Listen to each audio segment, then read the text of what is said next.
What's up, guys? Welcome back to Unlocked. Thanks for listening. Once again, thank you for also sharing this. We don't sponsor this with ads or anything like that, at least yet.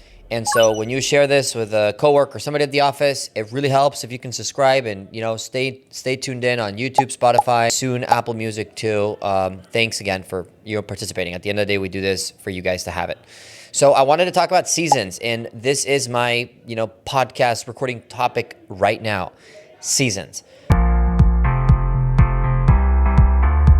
I remember talking to a mentor of mine, Paul, and him talking about, look, Richard, and every time I would ask him, probably once every 6 months, I would kind of give him an update of where my business was at. He has a way larger business than me. I would kind of update on where my business was at, and he would always, it's a weird thing to say because he would almost kind of not accept me as an excuse because I am an accountable person. So this is something that you can only do with people that are very, very accountable, because if not, they'll receive and take the excuse and take it to the next level. When people are very, very accountable in business, if that's you that's listening, I'm sure you are, because if not, you wouldn't be listening to some sort of growth podcast. And I'll give you the example. Me going to Paul, say, hey man, Paul, I'm struggling with this. These are like the things that are going on. I can't seem to pick up this growth. And he would say, Richard, he wouldn't say do more or do more calls. He would kind of trust me because he knows me. And he would kind of say, look, Richard, sometimes in business, you go through a season. It could be a season of you're planting seeds. It could be a season of harvest. It could be a season of drought. It could just be business goes through seasons. Of course, he has way more experience in business than me.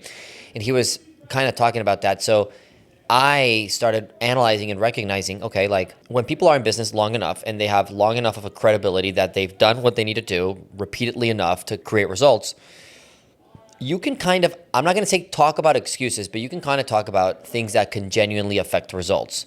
For example, a hurricane in a city or things of uncontrollable nature.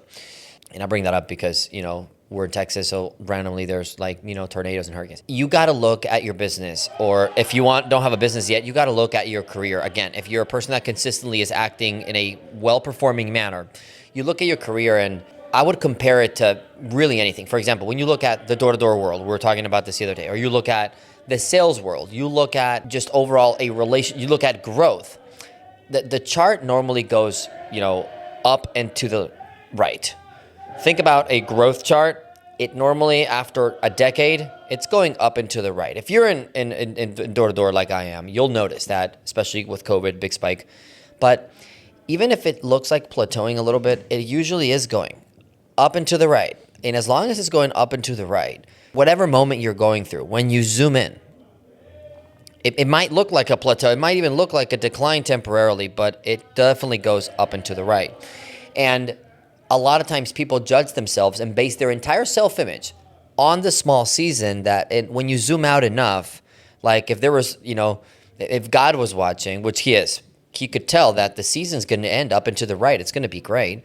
So he probably gets confused when he sees you judge yourself or analyze too much or beat yourself up too hard when you're going through a season of plateau, because he's seeing the abundance that happens, 5 years later, 10 years later, maybe just a year later.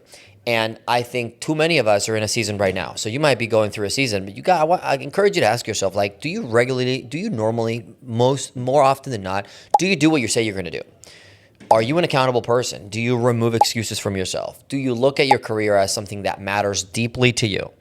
And you look at it like it's your responsibility to be successful. It is your duty. It is your obligation to be successful.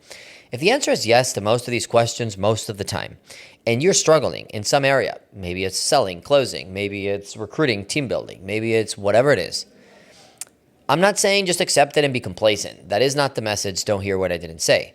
The message is, are you just going through a season where hey, things can get harder? And like I said, you can't hear what I didn't say. You got to hear me with mature ears here, because somebody could pick this up and say, Richard, you just said that basically unless I'm recruiting during May recruiting college grad season, then I'm not going to be good. I didn't say that.